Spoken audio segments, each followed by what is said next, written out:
Dans le cadre des accords de Paris, on a des objectifs très importants en matière de réduction des émissions de gaz à effet de serre. L'objectif pour 2050, qui est 2 tonnes de CO2 par personne et par an, c'est pas beaucoup. Et aujourd'hui, quand on constate l'impact écologique du numérique, on se rend compte qu'on a là, dans le secteur du numérique, un gisement important de réduction des gaz à effet de serre. Le numérique, on ne s'en rend pas compte, mais il est un peu partout.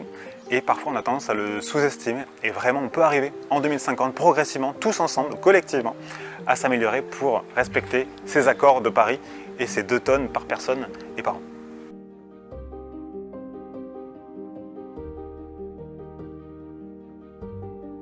L'enjeu, évidemment, c'est déjà de commencer et de s'engager. Le numérique, c'est à la fois un poison et à la fois un remède.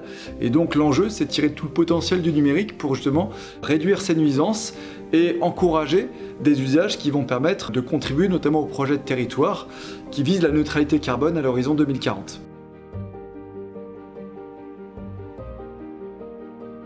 Comme ce qui a été produit une fois peut être diffusé à tous, ça permet de mutualiser des développements. Quand on veut faire en sorte que l'intégralité de l'humanité puisse avoir accès aux technologies les plus avancées, en particulier pour gérer la crise climatique, entre autres, eh bien, pouvoir permettre à tout acteur de disposer des logiciels à l'état de l'art, c'est effectivement un point essentiel pour atteindre cette efficacité énergétique. Les générations futures, c'est aussi celles-là qui vont prendre un petit peu dès le berceau pour les convaincre et les sensibiliser que leurs usages de demain, les choix qu'ils feront demain, voire aujourd'hui, c'est ceux qui impacteront le plus la société et nos organisations.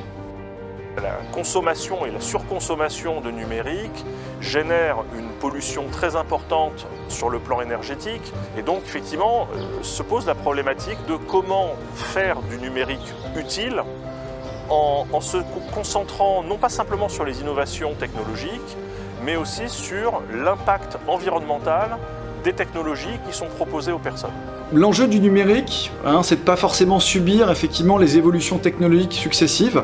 On peut espérer effectivement qu'on aura repris le contrôle collectivement et de ne pas évidemment subir des disruptions ou des évolutions techniques et technologiques qui ne servent pas forcément la planète. Voilà ce qu'on peut souhaiter.